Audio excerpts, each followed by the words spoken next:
Ratusan pengunjuk rasa dari organisasi bela diri dan kepemudaan berunjuk rasa di Kedutaan Malaysia yang berada di Jakarta. Mereka memprotes pemukulan Ketua Dewan Wasit Indonesia oleh polisi di Raja Malaysia. Mereka juga mendesak pemerintah Malaysia untuk meminta maaf.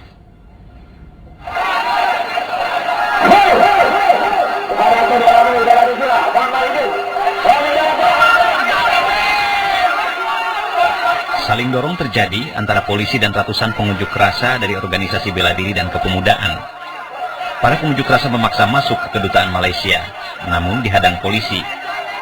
Pihak kedutaan akhirnya menerima 5 perwakilan pengunjuk rasa, termasuk anggota Komisi 1 DPR Yoris Raweyan. Mereka mendesak pemerintah Malaysia meminta maaf atas pemukulan Donar Peter Lutek Kolopita oleh 4 polisi di Raja Malaysia. Jika hingga 3 September belum meminta maaf, maka pengunjuk rasa akan merazia warga Malaysia di Jakarta. Maka kita akan melakukan sweeping terhadap seluruh perusahaan Malaysia yang ada di Indonesia.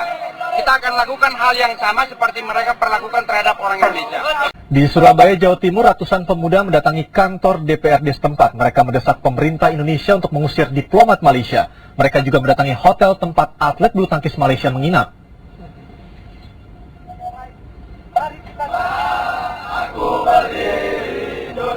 Ratusan anggota pemuda Pancasila Jawa Timur ini memprotes keras penganiayaan wasit karate Indonesia oleh polisi di Raja Malaysia. Mereka mendesak pemerintah untuk mengusir semua diplomat Malaysia. Pengunjuk rasa mendatangi Garden Palace Hotel, tempat atlet bulu tangkis Malaysia menginap. Mereka berusaha masuk ke kamar hotel namun dihadang polisi. Itu adalah sebahagian daripada demonstrasi jalanan anti Malaysia yang dilakukan oleh sebilangan besar masyarakat Indonesia di negara mereka.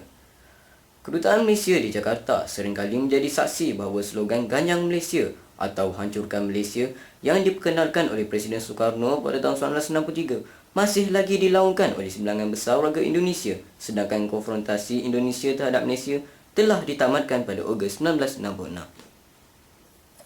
Persoalannya, mengapa isu-isu kecil yang berlaku di antara kedua-dua negara diperbesar-besarkan oleh sebilangan besar warga Indonesia sehingga ada di antara mereka bertindak agresif dan biadab seolah-olah Malaysia bukanlah negara yang berdaulat dan merdeka.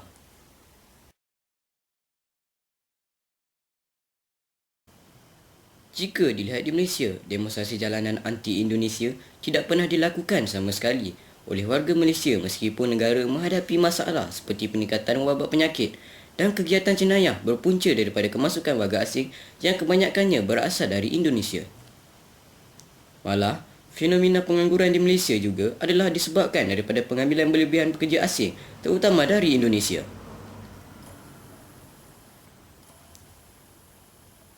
Tambahan pula, warga Malaysia tidak pernah memprotes secara liar dan agresif terhadap penantang Indonesia yang berperangai buruk dan biadab di negara ini. Sebagai sebuah negara yang matang, Malaysia sentiasa menghormati kedaulatan dan maruah mana-mana negara. Ini dapat dibuktikan apabila Malaysia berjaya menjalinkan hubungan diplomatik yang akrab dengan beberapa buah kuasa besar dunia seperti Rusia.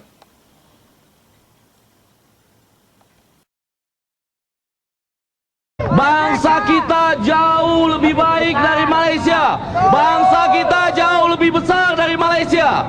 Bangsa kita jauh lebih berkualitas dari Malaysia. Lebih menyedihkan lagi, media-media massa di Indonesia seringkali menyebarkan propaganda-propaganda negatif terhadap Malaysia. Tidak kurang juga terdapat beberapa rancangan hiburan yang berani menghina dan mengkecilkan nama baik Malaysia. Tindakan ini secara tidak langsung boleh memudahkan sentimen anti-Malaysia untuk dipengaruhi oleh semua warga Indonesia.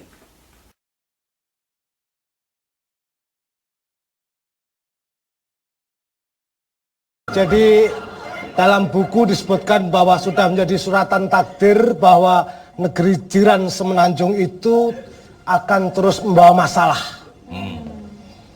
Pertama-tama seorang peramal namanya S. Effendi. S. Effendi, Pak.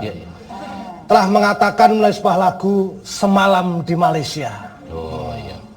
Jadi kenapa dia menyatakan cuma semalam di Malaysia? Kenapa? Nah, semalam saja sudah dipukul babak belur, apalagi 2 malam.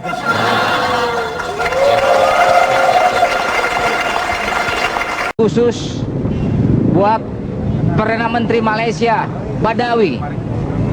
Saya ingin teriakkan kepada yang terhormat Pak Perdana Menteri Badawi. Kalau tak ditekan, sepertinya Anda tidak minta maaf. Artinya kalau mengutip Siti Nurhalisa, itu bukan cinta biasa. Cinta biasa pun apalagi dengan saudara, pastilah dengan cepat saling memaafkan. Dulu ada lagu Semalam di Malaysia, ya. Tapi sekarang ya saya nak ditambah Semalam di Malaysia dan pulangnya dijamin berdarah. Ya. Pak Donald lekas sembuh, cepat beraktivitas kembali dan jangan ke Malaysia lagi ya.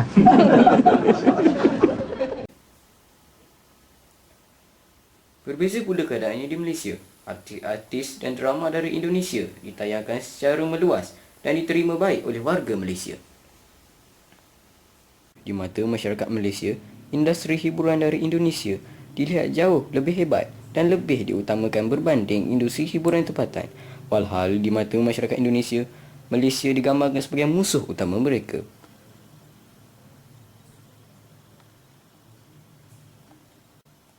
Diharapkan warga Indonesia perlulah lebih matang dan sopan dalam melakukan sesuatu bantahan terhadap Malaysia. Ini kerana tindakan agresif dan biadab dalam suatu tindakan akan mendatangkan lebih masalah dan kebencian di antara kedua-dua belah pihak. Sebagai negara Islam, Indonesia dan Malaysia perlulah lebih bersatu padu dan memperbaiki hubungan ke arah yang lebih baik bagi menghalang masyarakat Islam daripada terus ditindas dan menjadi mundur. Sikap pemimpin Islam di negara Timur Tengah pada hari ini yang berpecah belah dan bersengketa menyebabkan mereka ditindas dengan mudah oleh anasir jahat Amerika Syarikat dan Israel.